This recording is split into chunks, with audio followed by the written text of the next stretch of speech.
The Man with the Periwinkle Eyes, Fire and Rain. Chapter 2.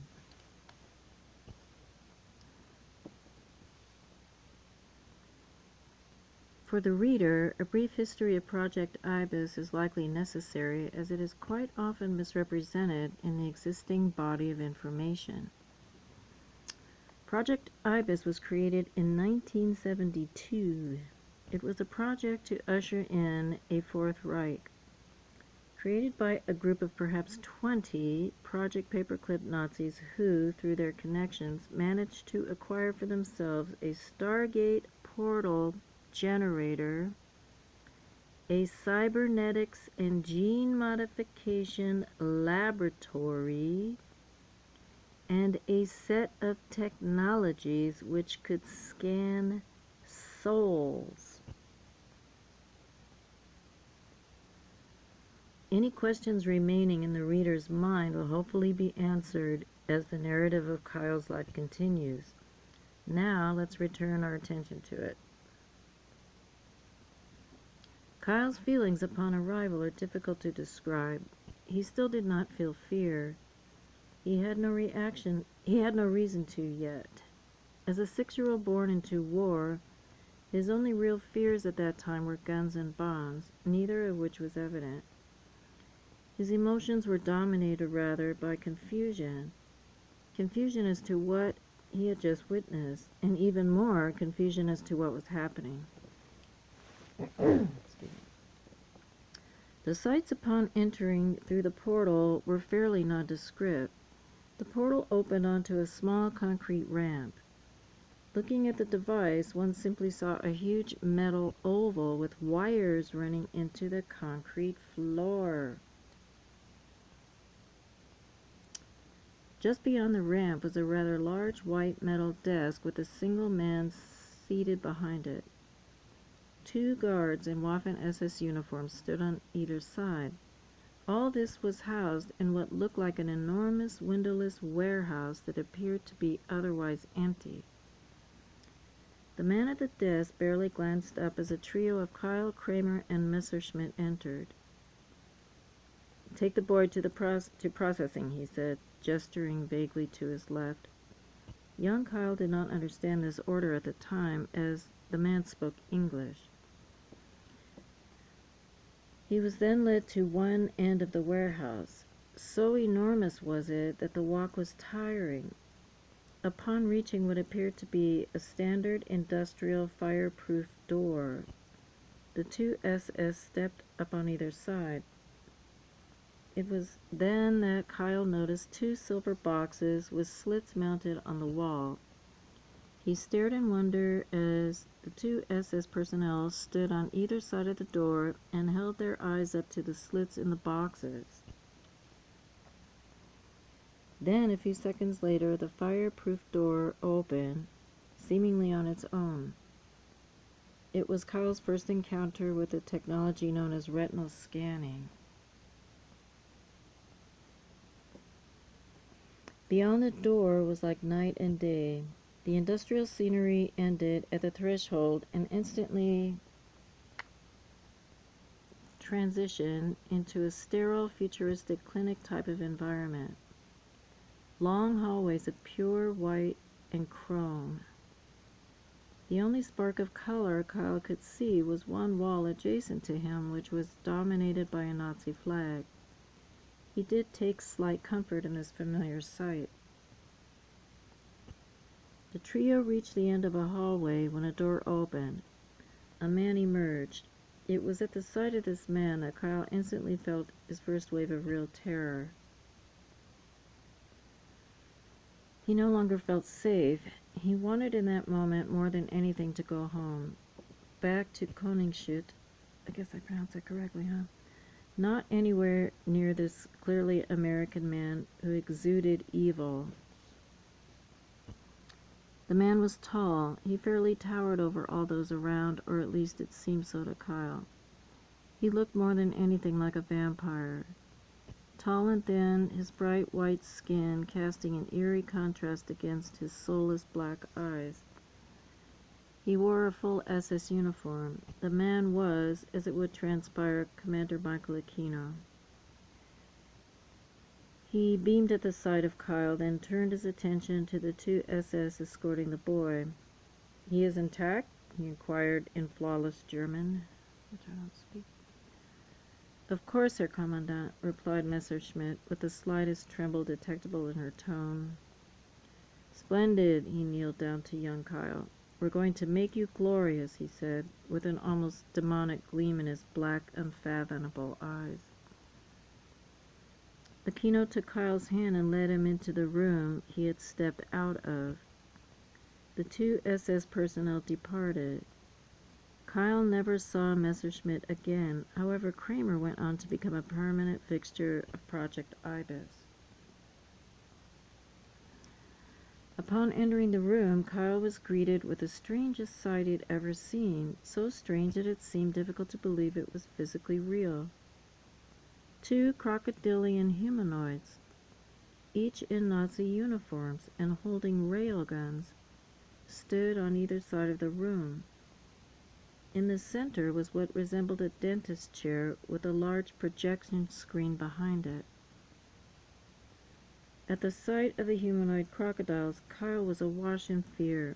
He screamed and turned toward the door, but his escape died before it was even born. Aquino grabbed his collar and dragged the terrified child across the room and placed him in the chair. He instantly struggled to rise. "Stay in the chair," the commander ordered. "No, I want to go home." Aquino slapped the young boy in the face. "Are you deaf? I said stay in the fucking chair," he screamed. Kyle continued to resist. The two reptilian guards walked to him. As one of them bent over him to strap him in, it spoke to him in his mind. "Remain calm," the crocodile man cautioned. "It ends quicker when you don't resist." Kyle caught a note in this telepathic voice, one of a certain shared fear. This reptile man, wherever he had come from, was a prisoner too. At this revelation, Kyle calmed down. The chair was raised to a sitting position and Kyle's head secured to the headrest. He then noticed that the wall ahead of him had been replaced by a huge mirror. In the commotion, someone must have slid it into place. "Watch above your head," Aquino instructed. Kyle obeyed. He watched in bewilderment as one of the reptile guards produced, from behind the chair, a gold pyramid, perhaps 18 inches in height, the top 4 inches of which were occupied by a single enormous crystal. One of the guards placed the mysterious device atop Kyle's head. Almost immediately, the crystal lit up. A few seconds later, the pyramid lifted itself above Kyle's head and levitated, then began to spin. As the spinning began, Kyle was overcome by a strange sensation, as though the device was pulling himself out of his own body. The spinning stopped after perhaps 15 seconds. Then the purpose of the projection screen became obvious.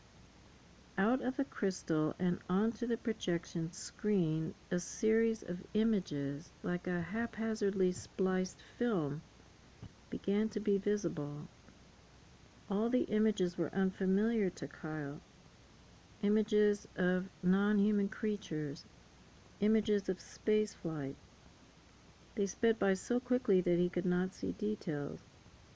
Not until it reached a certain set of images of a crocodile man larger than the two guards in the room.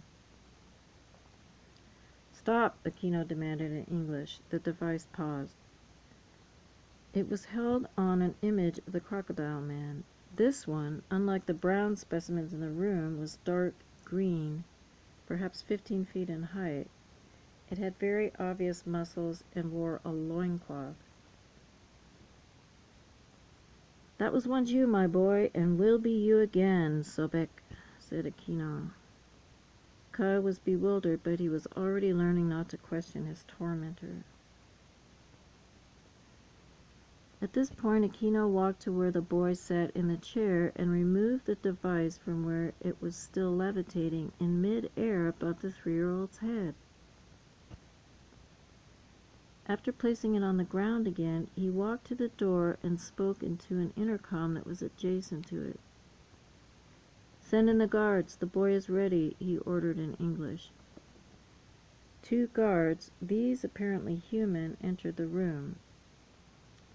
Both men, and both wearing green Waffen-SS uniforms, while carrying railguns. The 2 men approached the chair and unrestrained the young boy. He breathed a long sigh at what he thought was now freedom. However, his relief was short-lived indeed. Immediately after releasing him from the confines of the chair, the 2 guards began pulling his clothes off. Kyle resisted, but it was futile. From somewhere, one of the guards produced a new set of clothes, a pair of white, skin-tight pants, a matching straitjacket, and a leather collar with a strip of metal on the inside. Into these, young Kyle was dressed. After being dressed, the 2 guards grabbed Kyle. Each took one arm, and they carried him away. They passed through a bewildering labyrinth of hallways, each one virtually identical to the last. All the doors were closed, and they passed very few other people, all of whom were dressed in either Nazi military or medical uniforms, and none of whom acknowledged the trio as they passed. After what seemed like an eternity, the trio reached a hallway of rooms visibly smaller, judging by the space between doors, than most of the others. These doors had number plates on them. The door to number 16 was open. 16, oh my god. And the 2 carrying young Kyle entered. Oh my goodness. Okay, I'm in 16 too right now. Okay. "Welcome to your new home," one of the guards said sarcastically. The room was rather small. On one wall was a small toilet. Set just beyond it, and taking up most of the room, was a most unusual cage. It was wooden and stood on legs about a foot off the ground. It looked more like an oversized crib than a traditional cage, except that the top was enclosed. After permitting Kyle to briefly use the toilet, one of the guards threw open the top of the cage. Kyle was placed inside. After closing the top, the 2 guards unceremoniously left, closing the door behind them. The room was instantly bathed in complete darkness. Now, utterly exhausted, Kyle fell asleep. He came to when the room was bathed in blinding white light. He sat bolt upright and attempted to get to a standing position, but was stopped by the straitjacket. There was apparently a loudspeaker somewhere, as a disembodied voice was soon heard coming into the room. "Please look to the end of the crib," the voice said in German. Kyle did so. At the end of the crib was a small screen, perhaps 12 by 7 inches. 2 images appeared. One of a nude man, the other of a crocodile. Kyle did not know this, but the man pictured was in fact himself as an adult.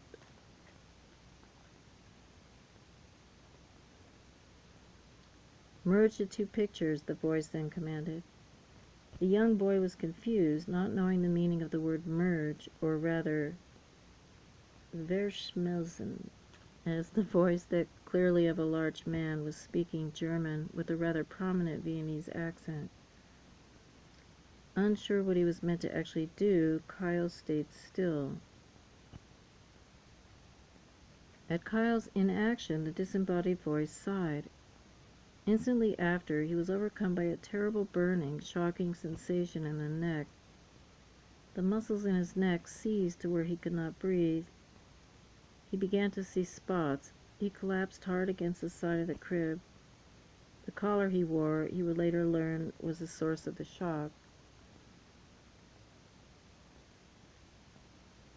I said combine the images, the voice stiffly yelled, with the use of the more familiar word kombinieren. Kyle understood what was expected. Using the crocodile man he had already seen as his guide, he began attempting to merge the two images mentally into something resembling them.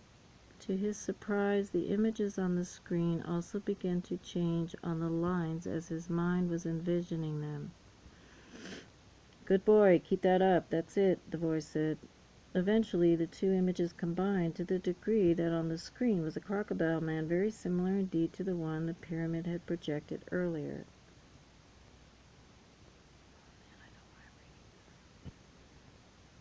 "Hold," the voice commanded, and Kyle held. A few seconds later, a message flashed on the screen in English. "Facsimile complete. Avatar creation initiated." Of course, Kyle could not read this at all at the time. What he also did not know was that this ordeal was all merely the first of many steps of initiation into his new life. Author's note. And so it begins, I suppose. Not much yet has been explained, I realize. The reader is asked to have patience and to understand that some questions may still be unanswered by the end, since all this information is retrieved from conscious recall. That's the end of chapter 2, and shall be continuing.